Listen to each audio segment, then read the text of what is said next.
Hey, this is Russ. Yeah, I'm back out on the road again. What am I riding? This is the Lectric XPeak 2.0. Yeah, I've had this bike sitting in the house for a couple of months. Yep, they sent it to me and there it sat. So this is the first chance of being able to get out with the bike. And it's a Sunday. What time is it right now? Let me see. 3:48 p.m. It's 58 degrees out. 58 degrees. I figure I better get out there while I can. I made the announcement on the channel saying that I was going to get out this week, and so I said, well, it's a good day. Let's get out there. Yeah, a little windy. I can definitely feel the wind. I've got my winter jacket on. I've got a sweatshirt on. I don't have my safety vest on. Yeah, with the winter jacket, the safety vest is kind of tight on there. So hopefully people won't run into me. That's the key, keeping them off of you. But it's a Sunday and there seems to be less people out there. So I figure, you know, I have to take a chance. Got to get out. Let's pedal a little bit here. Yeah, now you might be wondering too, you know, on my display screens, I haven't been taking off the plastic safety thing. You know, they usually put plastic things over plastic, right? So you don't scratch it. I don't take that off anymore. And the reason is because on some display screens, I don't know if this one does or not, because I never took it off, but some display screens, the all right, we're gonna turn here, so I'm gonna signal.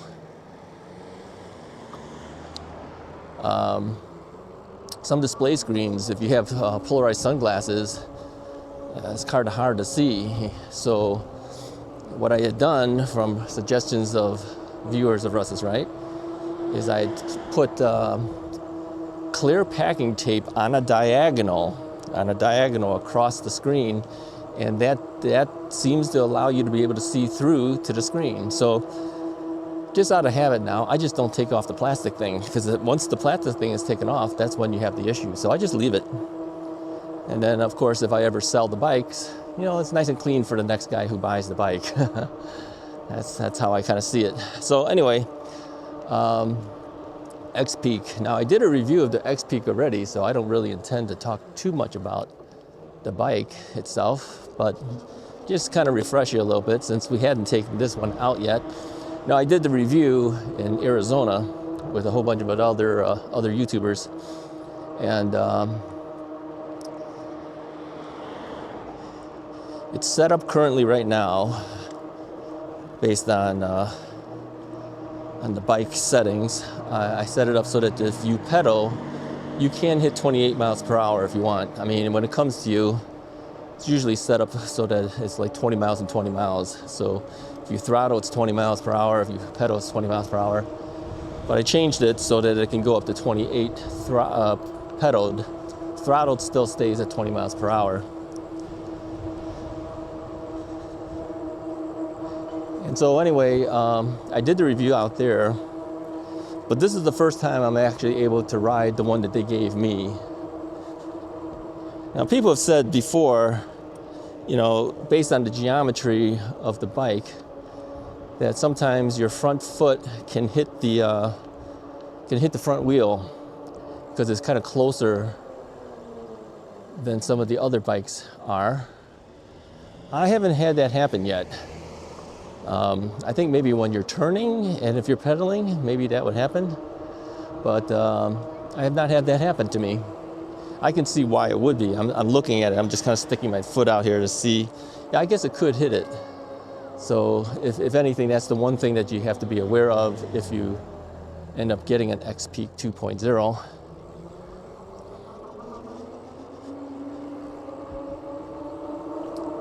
Yeah, it's a nice bike though. It feels good.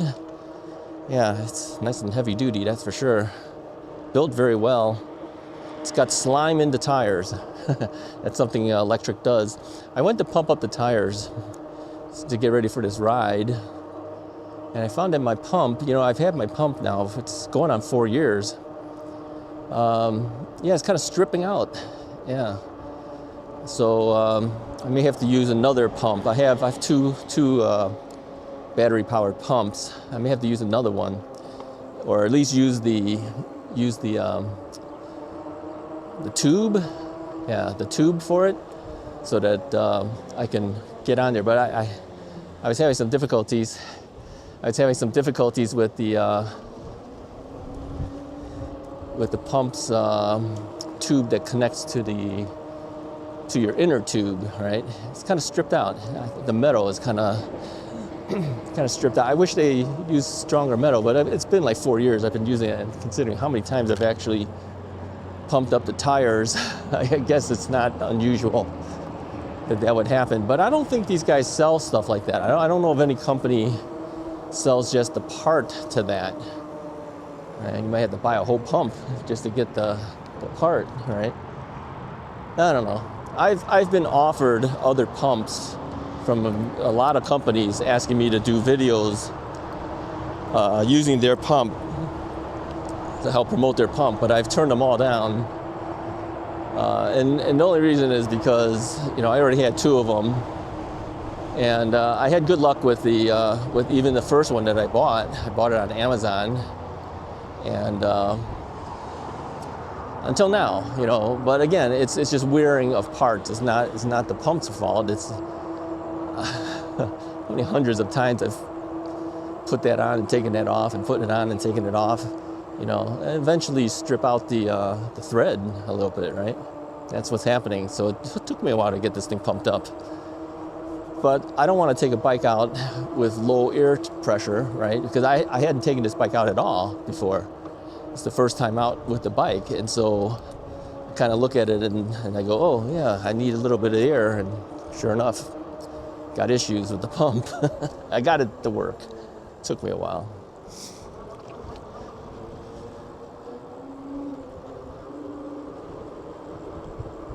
Yeah, it feels good to be out. This coming week, it's going to be in the upper 50s, low 60s. I don't know how long it'll last. Let's hope it stays that way.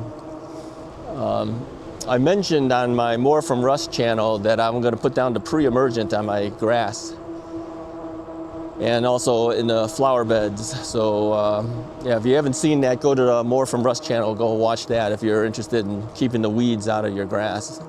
Find out how to do it. Yeah, a lot of stuff we talk about over on that other channel. So I encourage you to go check that out. It might help you. It might help your grass, help your lawn out. Yeah, a lot of people are out. Yeah, little kids out with his bike. All right, let's take the right turn over here.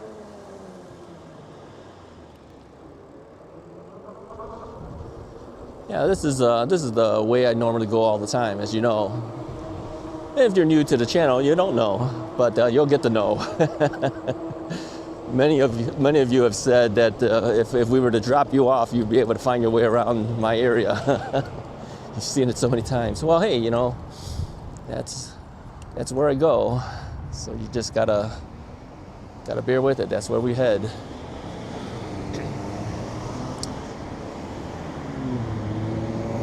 All right. Well, now we sit and we wait for the traffic to get by.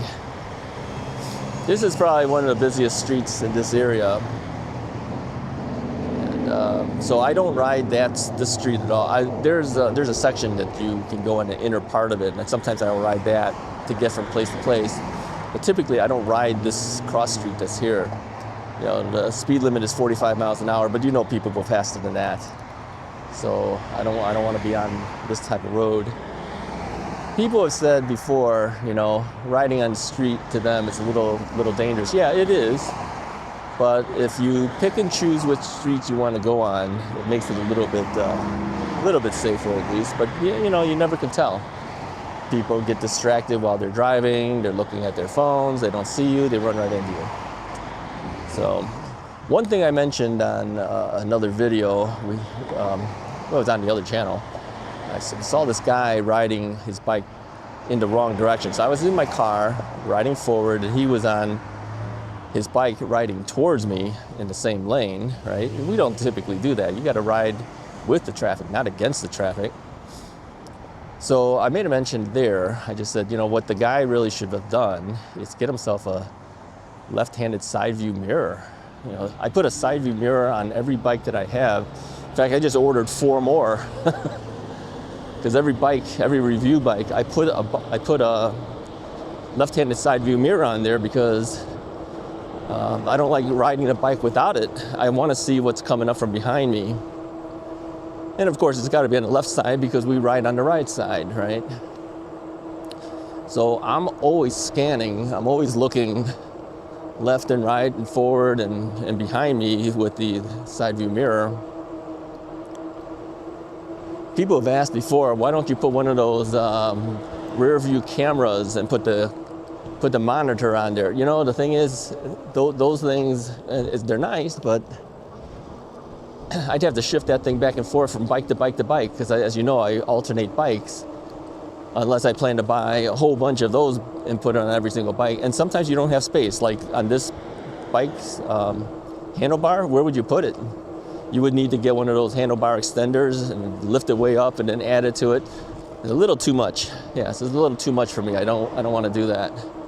So the mirrors are easier. Now let me mention the mirror that I use. You know, and since this is really one of the first rides that we've been out, I'm going to review some of the things here. I usually buy the half-knee mirror. Now this one was actually given to me from Magicycle, so I've moved them from bike to bike. Now it's sitting on this Lectric. But typically I like the one from half-knee.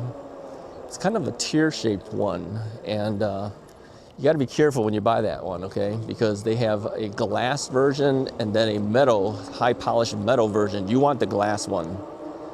Yeah, you know, these metal ones that people buy, they're cheaper, and you'll find that same mirror, go, oh, it's cheaper. Well, yeah, it's because it's actually not a glass mirror. It's a high-polished piece of metal, and they don't look as good. To me, a mirror should be a glass mirror, right? So I pay for the glass versions of them. And that tear shape works better for me, because if you notice on this one here, I don't know if you can see, I kind of tilt it because I want to see some up here and I want to see some down here. So this sees down, this sees the up. It's a little narrow. I think these mirrors are okay, but the half-knee one seems to be a little bit better to me because it's a tear shape. It's a little bit bigger, and so I can see below, which means I can see more of the street as well. So get yourself a side view mirror, okay? That's an important thing to do, I think. Now, if you don't like the type that I'm using, because I use the one that, you know, you mount it to the handlebar, because, you know, here you can see, I can see my shoulder with it. I have to actually kind of lean a little bit, or move my arm a little bit so I can see. To me, I'm used to it. It's no real big deal, but some people don't like it. So they'll get bar end mirrors. You know, they'll actually connect to here. But many of the bikes have plugs here, so you have to either drill out that plug or pull out the plug, depending on the type of thing. I mean, if your handlebar grip encases it, then you're gonna have to drill it out. If it doesn't, maybe it's just a pull-out plug, okay? But either way, some people prefer those over the type I have right now. I'm just used to this type. I'm okay with it. Get yourself a bell too. That's one thing that I think Lectric could do better on. Put some bells, all right? I have a bell here that I add to my bikes. Put a bell on them, yeah. Bells aren't expensive. I don't know why they don't include a bell on their bikes, but they really should. They really should. They got a nice big headlight here though. So.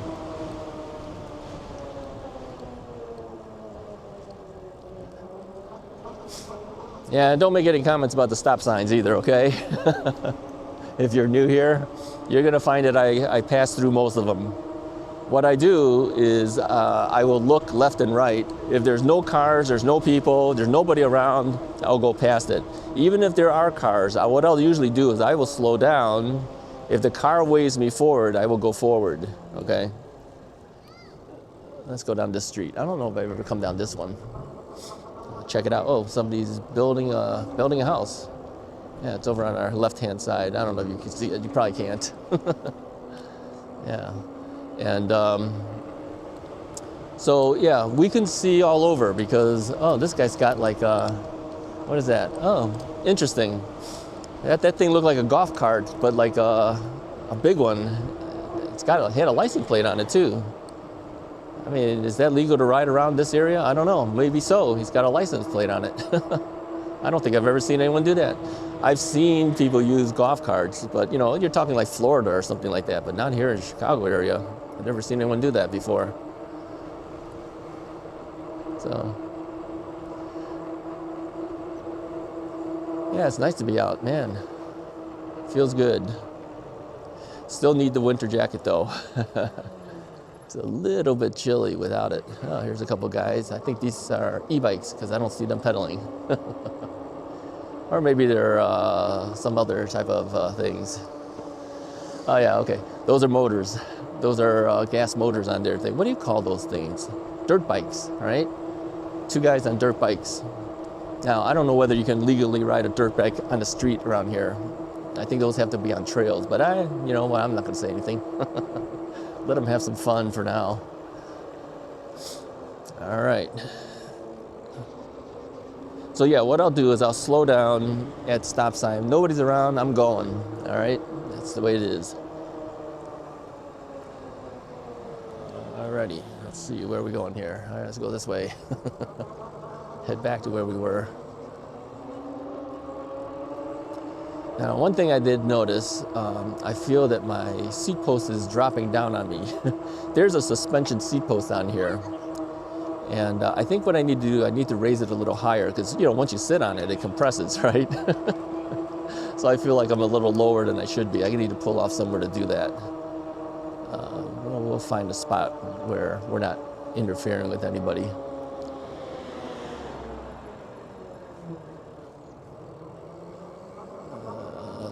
Let's go over here. Just need to raise it for a little bit.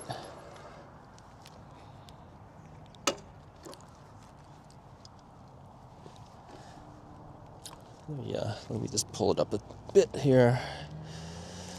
Raise it up a tad more. In fact, which way is the tightening side? I think that side, okay. I know it's hard to see, right? All right, let me show you the bike while we're there. That's what it looks like. Yeah, this is a nice one. This is the extended range battery version. So this one will give you 20 amp hours of battery. You can buy a less expensive version of the same exact bike just because the battery's smaller. It's like $13.99. I think this one is like $16.99 if I'm not mistaken. Russ is never wrong. I told you guys that. Yeah, this is called the extended range version of the XPeak 2.0. Which way do we go? Keep going? Let's keep going. Yeah, I get lost real quick here. And so you get 20 amp hours of battery on this one, so you can go a little bit further. I asked them for the bigger battery because you know, sometimes I go a little bit of a distance and I don't want to be caught short of and not having enough range to get back, right? So we'll go here. All right, this guy's gonna let me go, so we're gonna go. Yeah, sometimes, you know, if you put your arm out and you tell them you want to turn, a lot of the cars, at least around here, they will let you go because they know it's kind of hard for you to get started up again, so they'll wave you on. I don't know how it is in your area, but I think a lot of the cars in our area are overall fairly courteous to our bike riders here. Not to say that they won't run us over, but they try to be more courteous to us, so that's good, you know. I'll say this though, you know, during this time while I've been sitting around at home waiting to get out, I have seen other people out on their bikes and on e-bikes, that is. I've noticed more e-bikes out in the area now, so it's starting to pick up. Other areas of the country we see, you know, a lot more people on e-bikes, but Here, it's still taking some time to get used to getting an e-bike out here, it seems. But I've noticed more, yeah. Yeah, there's lots of different brands I've noticed. Lectric is fairly popular out here too. I've seen a number of people on the XP model, whether it's the 1, 2, or 3.0 versions. So I've noticed a number of people with that. And the thing is, with that bike, it's a nice bike for $1,000, right? It's not the biggest battery on there, but it's a nice bike, you know, for someone who says, I want to get out and ride around the general area and the general neighborhoods. Yeah, kind of hard to beat it. I like it. I think it's pretty good. I mean, my friend Donut Jim, hi to Donut Jim if he's watching. His first bike was an XP. And so I had my Rad Rover 5 at the time. He was waiting for his XP to come in. I don't know if it was the version 1 or version 2 or whatever he has. I have the version 3.0. And yeah, I always thought it was pretty nice for the price. It was very hard to beat. It had a good pep to it and everything. So yeah, if you're looking for an inexpensive, relatively, I mean, $1,000 is still it's not cheap, but a relatively inexpensive e-bike, I would highly recommend taking a look at that. Now this XPeak 2.0 has a little bit more aggressive sitting position. All right, let me move over here too, because I'm going to have to take a left over here. In the sense that I lean forward just a tad on here.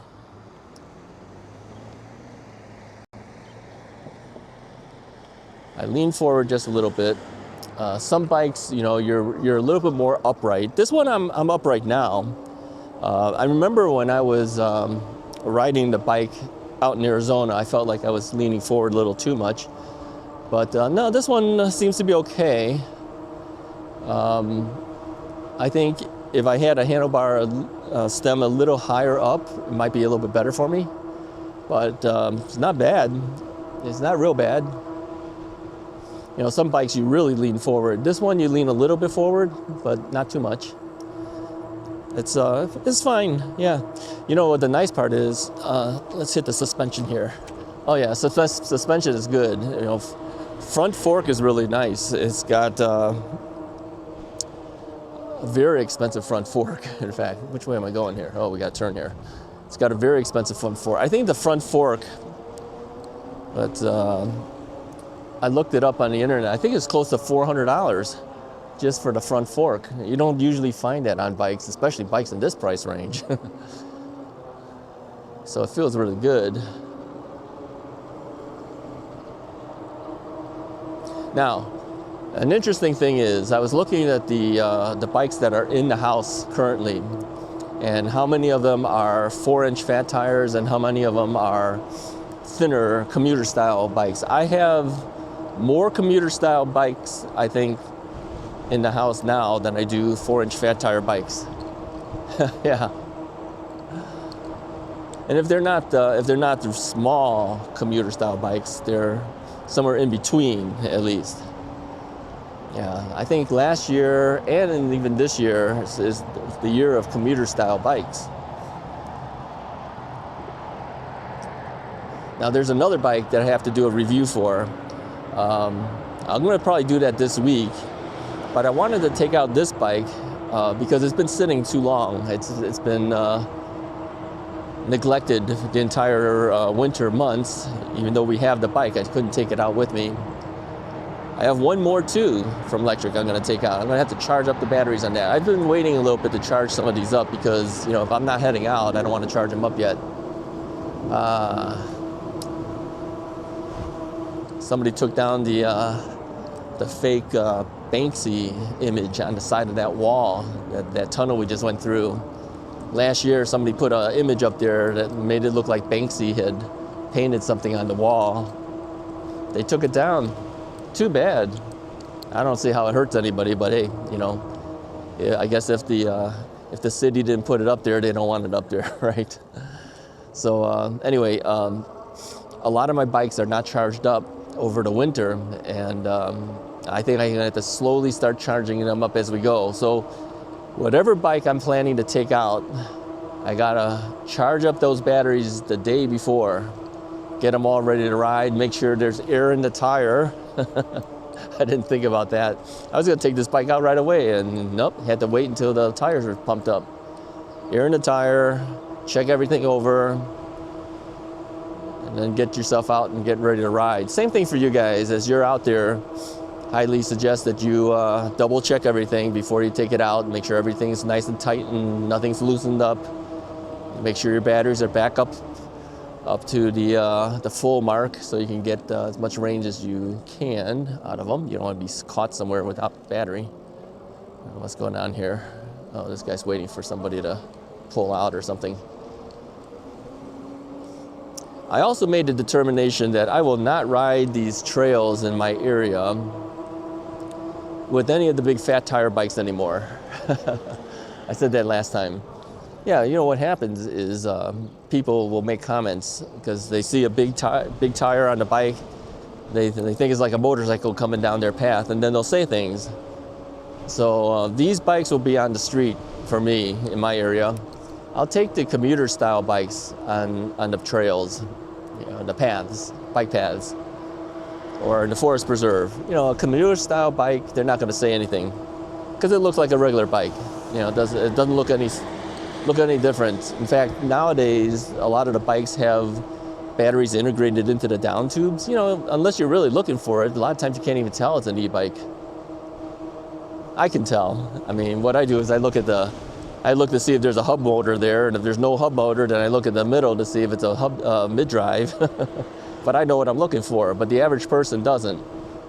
So if you have a commuter style bike with, you know, like a 2.2 inch, 2.3 inch tire on it, you know, it's like a 27.5 inch, 2.2 inch tire or something like that, they can't tell. Most of them can't tell. And I have a couple bikes now that, you know, if you look at it, the batteries are not like black batteries against the colored bike. It's the batteries are even color coded to the bike. So you really have to look at it. And if you're riding past them so quickly, they can't tell. Yeah. Still, you know, you gotta stay within the speed limit of that trail. Most of those forest preserve things are 15 miles per hour. They won't let you go faster than that.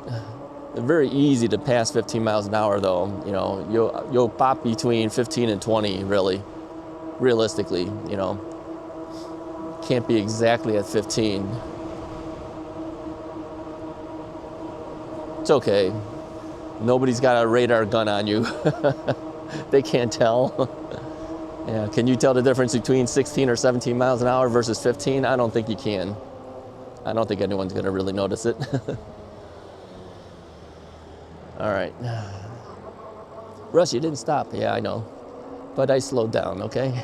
I had my hand out, making my turn. You know, you can't put your hand out, slow down and stop at the same time. It's kind of hard. Yeah, well, hey, you know, at least we got a chance to get out. I know I wasn't gonna be out too long today. I'm gonna take it out again this coming week. You know, not this bike, I'll take other bikes. But I wanted to at least get this bike out, give it a try, see how it felt. Feels good. It feels just like the bike that I had when I was out in Arizona. I really like the color of this white. This is not like stark white. It's kind of like a, I wouldn't say cream. Cream is almost like yellowish, right? It's kind of like a muted white gray, but more white. I don't know how you call it. It looks good. It's one of the better looking whites on a bike. I don't really like it when they're really stark white, but this one's a nice one. Yeah. Yeah, I like it. All right. Are we heading anywhere else? Yeah, let's take a left over here. I'm just hitting the neighborhoods. There's nobody out. I'm really kind of surprised. Maybe it's too late in the day. People have probably already done what they wanted to do. I wanted to wait because, you know, today was the first day after the daylight savings time switchover. So I said, well, if I go out around 3:15, 3:30, something like that, that's like almost like 2:15, 2:30, you know. So, you know, later in the day, it's a little warmer. Even so, you know, I said, I can't just do sweatshirt. I've got to have the winter jacket on because the wind blows up against you. And it's the wind that gets you more so than the ambient temperature that gets you. But I took out the helmet liner. I don't have my X-Needle helmet liner on, so my lemonade, maybe later, okay? Now I would have stopped for the lemonade kid, but I know I don't have a single dollar, and I don't want to have the kid make change. So sorry, kid, no lemonade. You know, usually when that happens, I don't take their lemonade. I just give them the $1. Yeah, the lemonade would get to me. You know, diabetes, come on. Sugar, can't do it. Well, at least the kid's trying, you know. Nice day out and he's actually given a try. Future entrepreneur. Well, technically he is an entrepreneur now. He's making money. All right, that's about all I have for you guys for today. I think I'm going to head back in. Anyways, if you appreciate this video, hit that like button and subscribe button if you haven't already done so. I appreciate that when you do that. Yeah, the channel is growing, and I'm sure it will grow more now that we're actually able to get back out on a bike. I've been in hibernation too long. Yeah, really. I really look forward to getting out, as you guys know. So, you know, when you don't hear from me for so long for this is the first winter that I only did like one video per week. First time, yeah. So now it's going to be more as we go now. Once we're able to get out, that changes the whole situation. All right, anyways, I'll talk to you guys next time. Hit that like and subscribe button. Talk to you guys next time.